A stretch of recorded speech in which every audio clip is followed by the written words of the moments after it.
morning.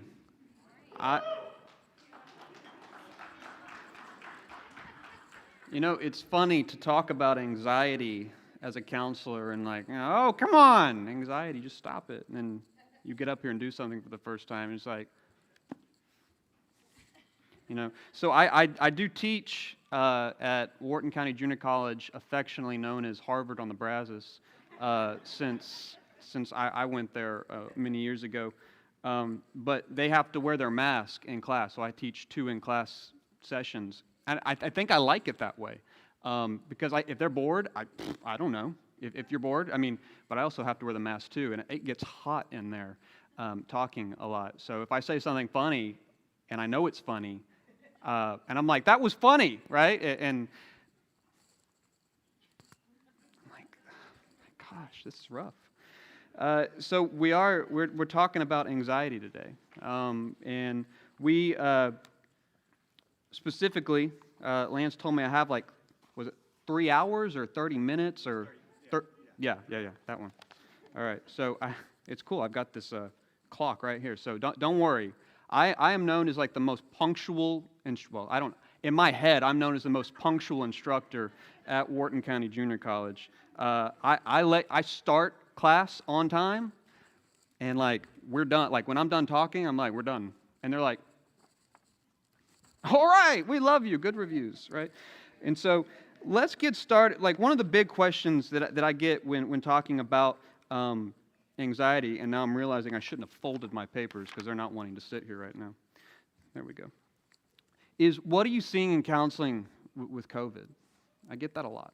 And they're like, it's probably a lot of anxiety, right? And yeah, there's a lot of anxiety. At least there was back when it first started. It's what is going on with this? What's happening? I have to stay home, and then the whole mask thing started. And one of the big things now, though, that I'm really seeing is that COVID was this kind of pulling the Band-Aid off of what already was underneath, already was under there. And we're starting to see a lot of that now. Just a lot of, my marriage was already in rough shape, and now we've gone a year where we've had to be at home together, completely just us.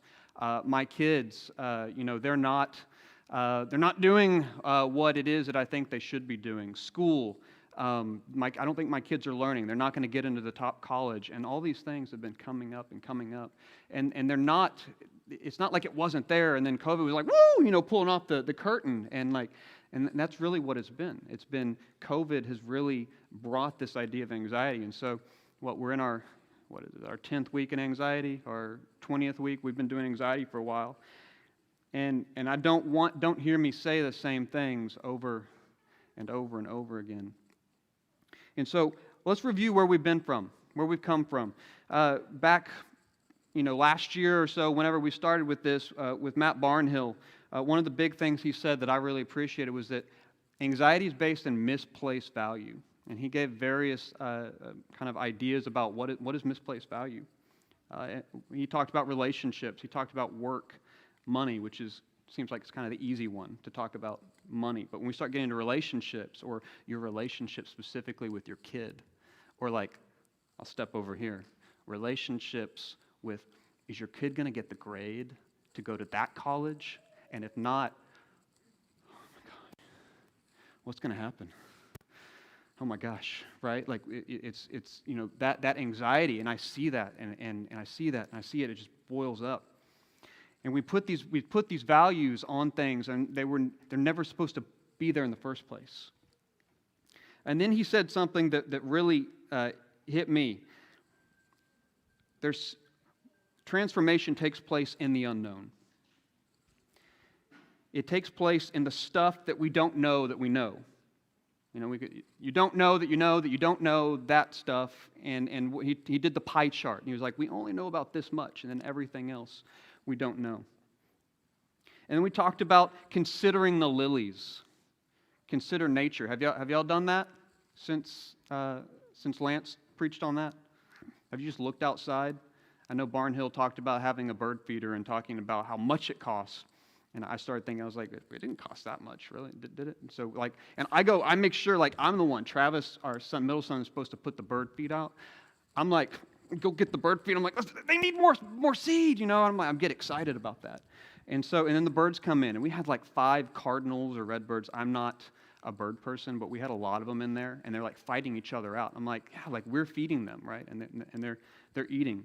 But I mean, yesterday, I think it was like 71 degrees, perfect temperature. Like, did you go and just observe? Joel, my oldest son, told me, "Hey, Daddy, there's 3 clouds in the sky."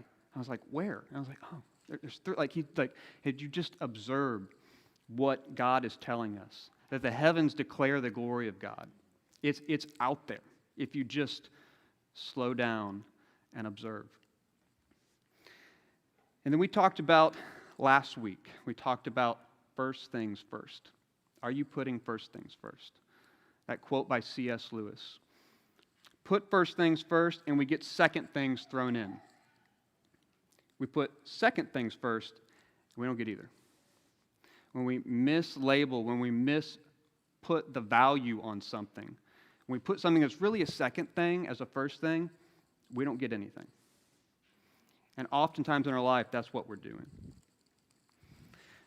So now we come to verse 34, and I'm drinking something. I was told that on my online classes, I'm supposed to tell them what I'm doing when there's a pause. They don't go, "Is he okay?" And so when I'm like, "I'm now drinking coffee." And it's not a live class, it's asynchronous, so I do the lecture and I load it, and I'm telling them that, and I'm like, "This just feels awkward," and now I'm telling you that I feel awkward about this, and you're not hearing this live, and I'm like, "So y'all give me some feedback." And they never gave me feedback, but so I continue to do it. I'm drinking coffee now. So we're in our final verse, chapter 6, verse 34. Therefore, do not be anxious about tomorrow, for tomorrow will be anxious for itself. Sufficient for the day is its own trouble.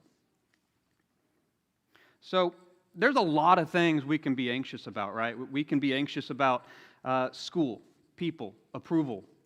We can be anxious about grades or your kids' grades, promotions, good things too, promotions or responsibility. We can also be anxious about our schedules, our neighbors doing this or that. We can also be anxious about, like last week, when my oldest son, my beautiful oldest son, decided to throw a paper airplane that I had made before Lent was done. I was like, I saw it in slow motion, and I was like, it's about to happen. He's about to do it. And he threw this paper airplane, and sorry whoever it hit. I don't know who it hit. We can be anxious about what our kids are going to do. We can be anxious about, in my case, Aggie athletics, which has taken years and years, I think, off of my life expectancy. So I have a few questions I want to ask to focus us in here. What is your mind filled with? What is currently on your mind? What are you already? I mean, it's Sunday. Are you already in Monday? Are you already thinking like right now, or are you thinking about maybe what we used to think about at church when I was in high school, like how quickly can we get to Luby's? I grew up out here. There used to be a Luby's in Richmond-Rosenberg area. Now it's like a UT Physicians Center. And it was like, are we going to get out before the Catholics or the Methodists? Because the lines get really long, and I want my Luann platter right now. And I didn't know who Luann was. I didn't know you could actually order a full chicken fried steak until I got older, that you had to get the Luann portion of it. So what is your mind? Is that where you are? Are you tomorrow that you have some type of test coming up? You have some type of event coming up. What is your mind filled with? Is it trouble? Is it anxiety? And are you ready to do battle today? One of the big things I like talking about in counseling, are you ready to do battle? When you come in here, are you ready to get dirty? Because anxiety, we're already dirty. And if you have anxiety, odds are you're already uncomfortable, right? You're already feeling uncomfortable, something that you don't like what's going on. And so, do you often borrow trouble from tomorrow? That being our last verse. Do you borrow trouble from tomorrow? Do you take something from tomorrow that hasn't even happened yet and you're already focusing on it? You're ruminating on it, as the cognitive, any clinicians in the room go, yeah, you're ruminating. That word ruminate, you know where it comes from? It comes from agriculture, actually. And cows have 4 chambers of the stomach. It's pretty gross. They chew the cud. They swallow it. They throw it up. They chew the cud. And that's where they ruminate. They ruminate. They ruminate. They ruminate. It's disgusting. But we do it all the time with our thoughts. So do you borrow trouble from tomorrow? And another thing, anxiety comes alive at night, right? It hits you, you're trying to go to bed, you're in your routine, and all of a sudden, no, you're not. Like, think about this, or what about this, or what about tomorrow? You've got like 3 things, and apparently they have to happen all at the same time. Like, what are you going to do? So it loves coming alive at night. It comes alive like you have a child. If anyone have children, you ever had a child that walks in, and you just have that sense that you're asleep, and you have someone staring at you. And all of a sudden you're like, whoa, and your daughter's right there. And they're like, Daddy. And you're like, whoa.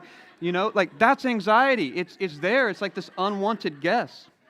It's like Cousin Eddie in Christmas Vacation. He just shows up. You surprised, Clark? Right? Like he's just there. You weren't invited. And that's the thing. We never invite anxiety.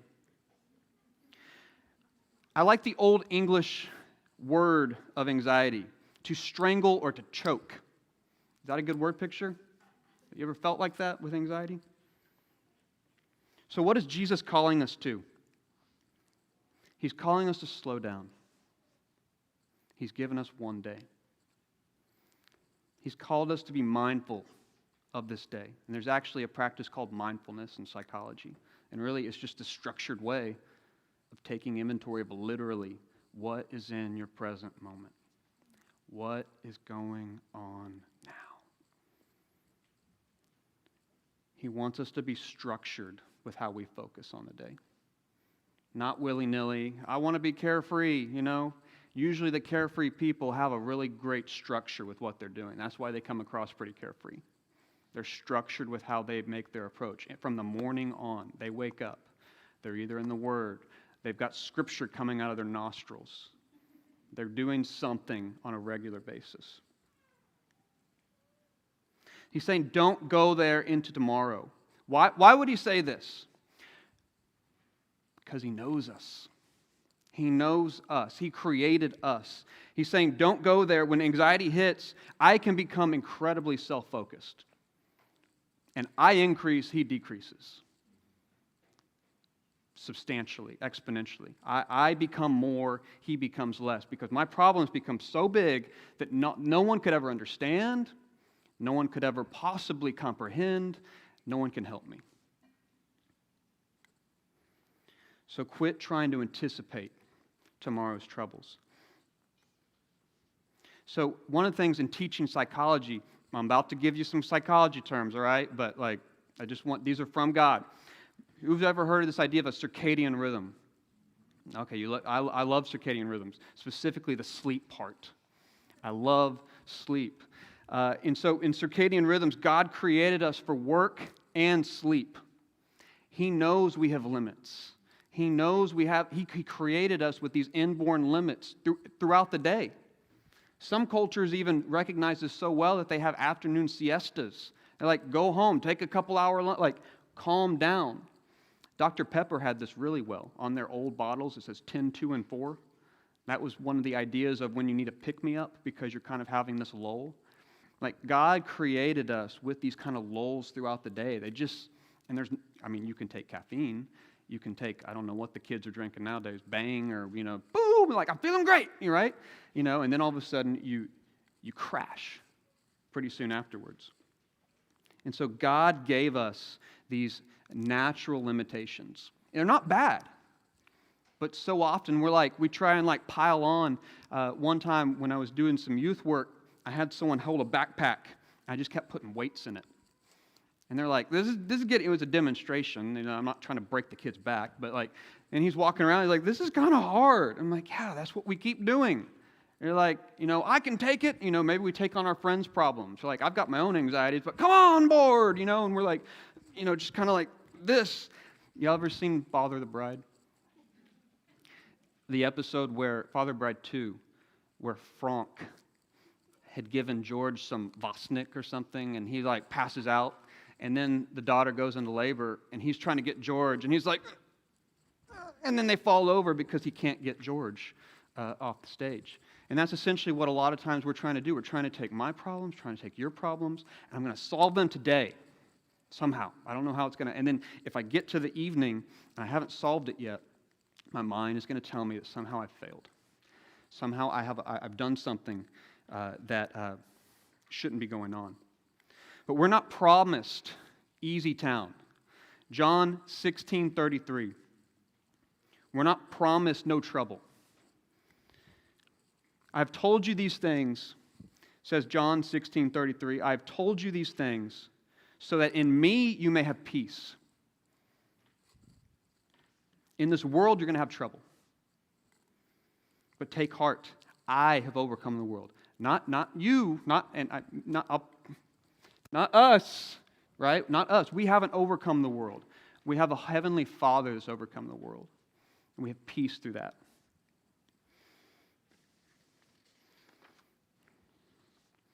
So let me get into... Now, I see why y'all do iPads now. Like, I like the paper. Y'all like the smell of paper? I like this. I just paper, touch. Some of you are like, you're weird. Yeah, my students say the same thing. So why are we prone toward this way of thinking and relating to our world? Well, for starters, we tend towards control, which control is an illusion anyways, but we tend toward this idea that I'm going to control whatever I can control. If I can't control it, then I'm going to control that. Does that make sense? If it didn't, good. That it wasn't supposed to make sense. We also live in a world where it's easy to see trouble. You can go online, you can go click, click, click, or tap, tap, tap on an app, and you can see trouble thousands of miles away. You can also get on your neighborhood Facebook page and see that someone wasn't being very neighborly. And, like, I know them because they live right next door. Or so-and-so's, this is news. Someone was being a bully. And then the drama, the cross-finger pointing of, well, no, your son's the bully. No, you're the bully. And it's like, my word, what is going on? And so we can be in that. We can put ourselves in that. And then we just keep scrolling because we're like, eating the popcorn, like, whoa, as long as it's not me. But then afterwards, we usually feel a little empty. Like, okay, what did that satisfy? So there's an art of living this one day at a time. That's what Christ has called us to, live one day at a time. So why are we not good at that? We've gotten away from this art of living well. From this art, because it really is an art of living one day at a time. So, first point. You've been making points, yeah. So, first point. We can't do this because we trust in ourselves. We trust in ourselves a little too much. And we say, if I can just, ... or fill in the blank. If I can just get a little bit more sleep. If I can get one of those Sealy Posturepedic, not posture, what's the big one? Yeah, that one. The ones that cost a lot of money. If I can just get that and get a little bit more sleep, everything will be fine. If I can get on this certain diet, if I can just smell my oils, which apparently not everyone's into the oils, which, come on now. If I can just, and then I'll be okay. It'll be enough. And so there's this question, and I when I was preparing this, I was like, should I ask this? Do I trust God to do what He says? And when I'm not trusting Him, can I admit that I'm not trusting Him? Can I get to that point? Can I be honest with myself and say, Lord, I'm not trusting you right now. And please don't hear this as I'm broadcast, like, y'all just need to trust the Lord. I'm not trusting the Lord right now. First time I've ever done something like this. Part of me, I'm like, I've got a master's degree. I've been doing psychology. I'm just going to study this Bible, and I'm going to, it's like, whoa. That's not what this is all about. This is about the Lord speaking through me. What does the Lord want us to hear today? No, I'm just going to trust in myself. Can I admit when I'm not trusting the Lord? That's a big one. Will my pride allow me to admit that right now I'm just not trusting you, Lord? So let's look at the disciples. They walked with Jesus. I'll stay on my ground. What about the disciples? They were walking with him and still not trusting. So is there any reason why we're not trusting him? So I want to call to focus. Y'all remember the time when he's walking with disciples and he says, they're in the boat. And they're like, Lord, we're drowning. They're like, Jesus. And he's like, what? Yeah, he's like, we're drowning right now. It's like, yeah. Just calms the storm. Or the one where the kids are coming up. This is a good one. Kids are coming up, and they're like, get the kids away. What are you doing? It's Jesus. And he's like, let the kids come. They're like, let the kids, yes, come on, bring the kids back over, right? It's like, let's do this. Or how about after in Luke, when the Samaritans were like, no, we reject this. They're like, Lord, should we call down fire? And Jesus is like, no, we're not going to do that right now, right? And it's like, they're with him. And it's like, we're going to, by golly, they're not going to, reject us. And so it's like, whoa, what's going on? Or the one where he says, where are we going to find food at this hour before he feeds the 5,000? It's like, y'all feed them. And they're like, oh. You put yourself in that position, you're like, we feed them? Like, they're still not, they've seen all these other things, and they're still not getting it. How less are we who aren't walking with Christ right now, in vivo, in person, how do we also get caught up in that? What Christ has asked us to do is to cast our anxieties on him. 1 Peter chapter 5, verse 6 and 7. We're to humble ourselves. So why can't we trust? We're not humble enough. I don't know if, like y'all, growing up around Houston, is it humble or umble? And I always get, is it the city? Humble. Humble. I'm just going to throw both of them out then. We need to let our pride go down. Humble yourself before the Lord and cast your anxieties. I get this image of this as going Maverick, Top Gun. He's got the dog tags, Goose. Wow! And it just like launches him to sea. Are we casting our anxieties? Not like, woo, holding on to that one because I'll put that one right here. Because I don't think that's my pocketbook. That's my kids' college fund. That's that's this. And I'm not leaving that one to chance, right? And how often do we not hold back? Are we holding back and not allowing the full casting of our anxieties on Christ? 2, anxiety is rooted in the mind, and this was my saving grace. A lot of y'all don't know this about me. I struggled with anxiety and depression. My mom's in the house. She could probably give a dissertation on this for years. I was always a very serious child. And I didn't do high school well. I was too serious to get through high school very well. And it wasn't until about sophomore, junior year of college where the Lord revealed to me and surrounded me with people that did not allow me to think a certain way anymore. They literally would not let me. They would call me out all the time. You know how frustrating it is when people start calling you out on the way you're thinking? And you're like, stop it. I want to think this way. It's comfortable. I know what this is. Anxiety is rooted in the mind. Christ used words, consider, seek, reason, look, regard, believe. This is what the basis of cognitive therapy is. It doesn't matter what's going on. Philippians 4, 11 through 12.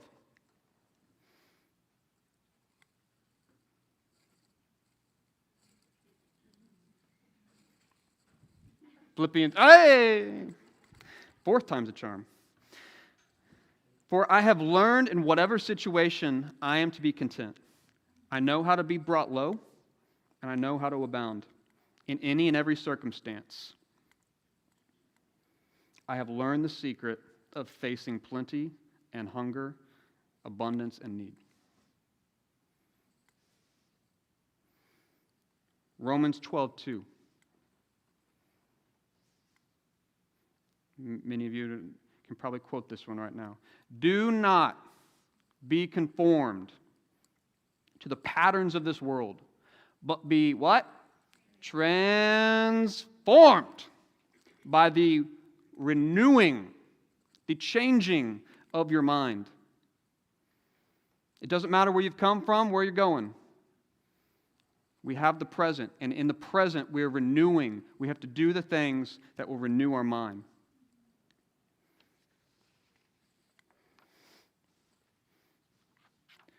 We have to continue, or for some of us maybe begin, the task of thinking, reasoning the way Christ intended us to stay in the present and not using feelings to rationalize our way through life. Another way to put this was with this idea of a perceptual set. Yeah, I just went psychology on y'all again. A perceptual set is a tendency to see things in a certain way. And when we're anxious, it's almost impossible in that moment to not see things in an anxious way. You have someone else that's not anxious, sees the same thing, they're like, hey, it's an opportunity, a challenge. We use different language. You're like, no, worst case scenario, not going to end well. And they're like, man, think of the solutions we have here. We're going to die. It's like, okay. Man, I'm out of shape. I used to run a lot. I've run a few marathons, but gosh, doing that.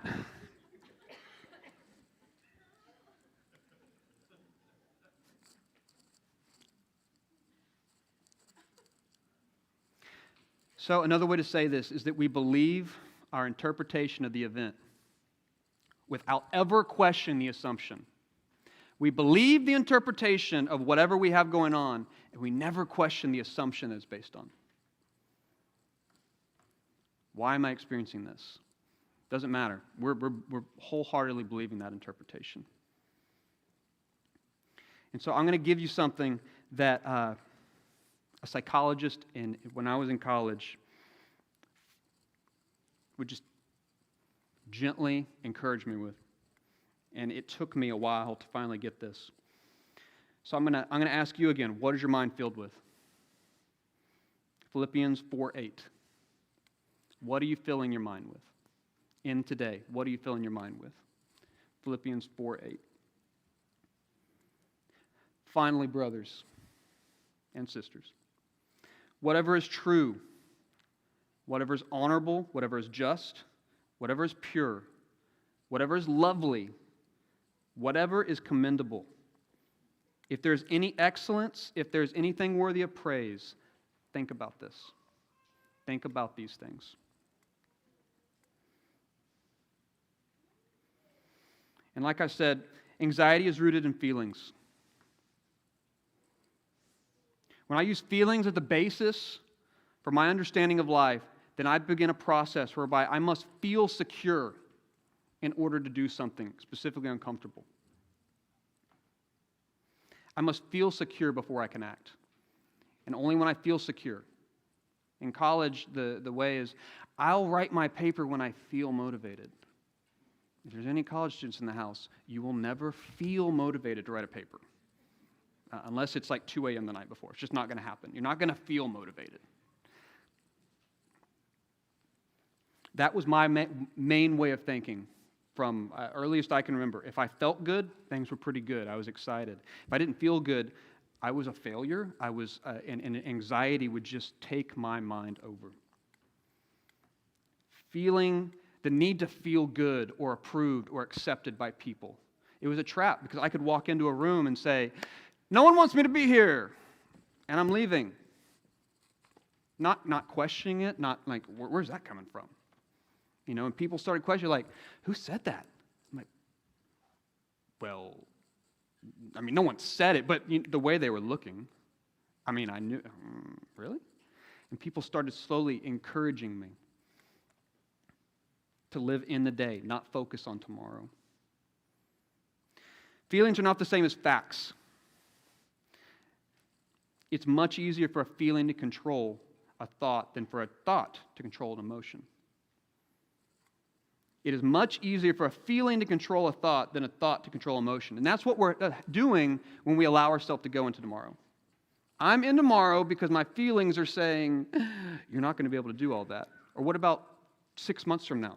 You have something coming up, and what if it doesn't happen? What about your marriage? What about your kids? This, that. And so one of the things I want to bring us to is that we have rest. We have rest in today that Christ is calling us to. Our Heavenly Father wants us to rest. We can consume so much in today that will call us into tomorrow. Or we'll just start looking to tomorrow. We're not even living in today. We're not living in the moment that Christ has called us to. We miss opportunities right in front of us because we're not here. I mean, we're here. We're not physically here. We're not mentally present in the moment. Matthew 11, verse 28 through 30.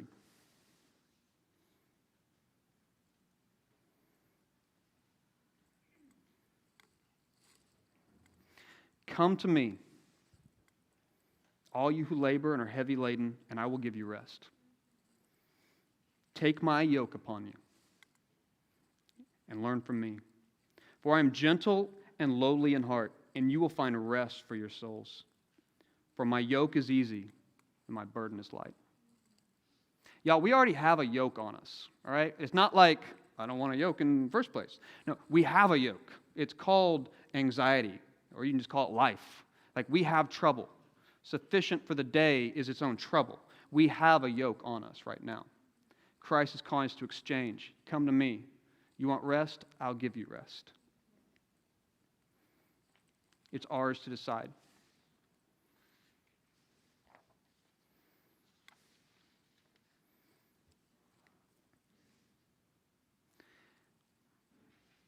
When I was thinking about all this, I would run things by Meredith too, and I'm like, hey, what does this look like? She's like, get more personal. And I'm like, all right. So I was kind of personal. But one of the things I want to finally call us to is one final verse in Lamentations. Lamentations chapter 3, verse 21 through 23.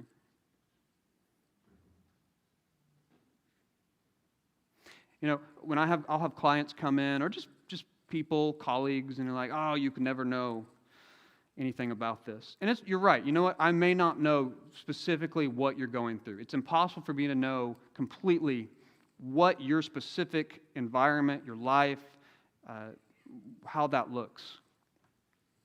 But I have lived my own life, and I haven't always liked myself. I think I'm just now getting to the point where more than half my life I've actually enjoyed myself more than not liked myself, which is, whoop, it's a big win. I know my mom was a big part of that.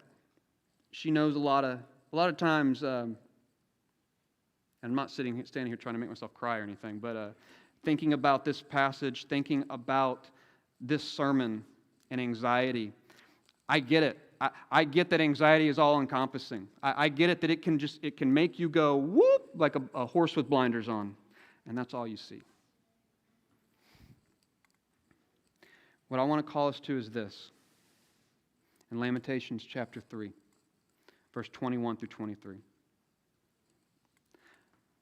But this I call to mind, and therefore I have hope. I don't have hope in me. My mind is futile, whatever the word is. You ever notice words and you pronounce them and you're like, is that even the right way to pronounce it? Like humble. Oh, is that a hand? See, I do that a lot in my classrooms too. Like, no, I'm not. No, I didn't put a hand up. But this I call to mind, and therefore I have hope. The steadfast love of the Lord never ceases. I may stop. I may My faith may go, woo, really slack. His mercies never come to an end. They are new every morning. You don't have to question that. We may need to question our motives and our minds and our thoughts and whatnot. You don't have to question, is God going to be there tomorrow? God is the same today as He was yesterday, and He will be tomorrow. Let God be in tomorrow. We stay in today. Great is your faithfulness. Y'all pray with me.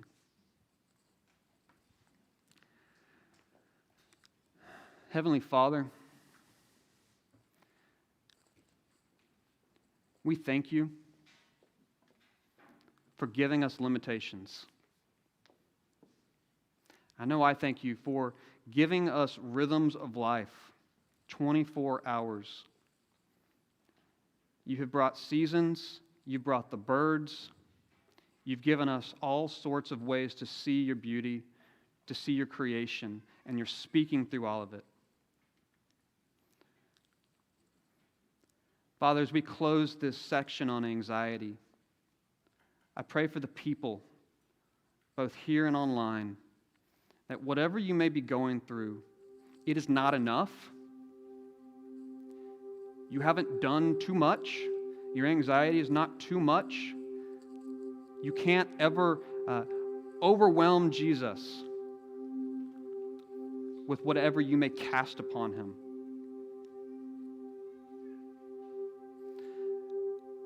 Father, renew our minds. Focus us on the spiritual matters, things that are lovely, things that are pure. Let us speak to each other with hymns and spiritual songs, with encouragement. Let us call each other out